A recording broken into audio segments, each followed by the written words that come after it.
Mon nom est Philippe Berg, je suis éditeur de Clavis, maison d'édition en Belgique.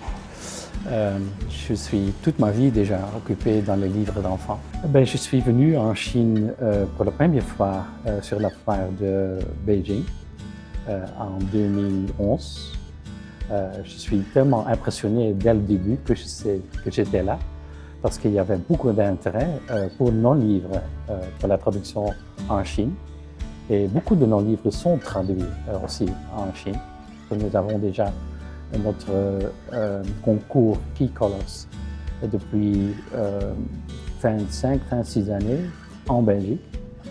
Dans ce concours, il y avait beaucoup d'intérêt d'illustrateurs, d'auteurs partout dans le monde. Mais pas tellement de la Chine. C'est un peu bizarre, mais pas de la Chine.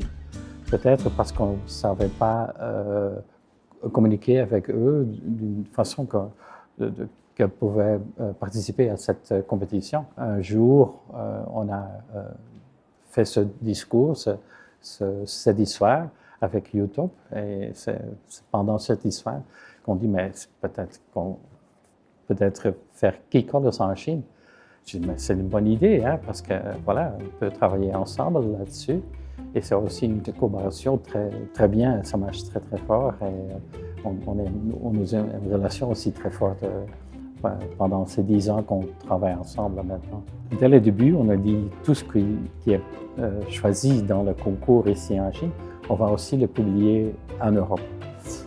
C'est aussi un de nos buts dans la maison d'édition, de publier des livres qui sont faits autre part, dans les autres pays. Chez nous, en Europe, la diversité est très importante. Beaucoup de gens parlent de la diversité. Qu'est-ce qu'on peut faire mieux que d'introduire des livres qui sont vraiment faits en Chine par des illustrateurs, des auteurs chinois? On a maintenant 24 livres déjà de ce 4 fois qu'on fait le concours. C'est pas mal du tout. Il y a des livres qui sont plus universels, mais il y a aussi des livres qui sont très chinois. Au début, ça a fait donner un air un peu bizarre parce que notre liste est un peu traditionnelle. Et on a dit, comment c'était, l'atmosphère est un peu différente. Aussi, les images étaient différentes. C'est quand même chinois.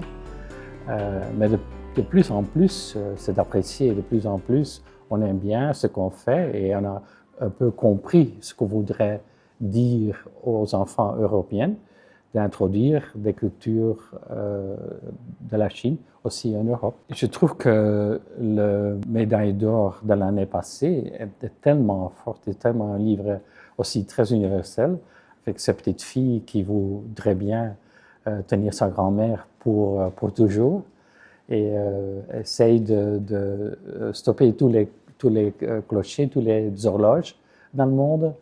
Bien sûr, savoir qu'on ne peut pas tenir quelqu'un qui devient vieux pour toujours. C'est une belle histoire, aussi un message assez joli pour les enfants. Tous les enfants, un jour, vont perdre leurs grands-parents. Alors, c'est assez fort, c'est très joli. Oui. L'émotion est très importante. Hein. Nous aussi, on voit que partout dans le monde, les enfants sont dans ce cas-là les mêmes. Les émotions, leurs besoins, aussi l'éducation de base est la même un peu partout dans le monde. Mais ce sont bien sûr la culture, c'est bien l'entourage, c'est bien l'histoire qui est différente. C'est ça.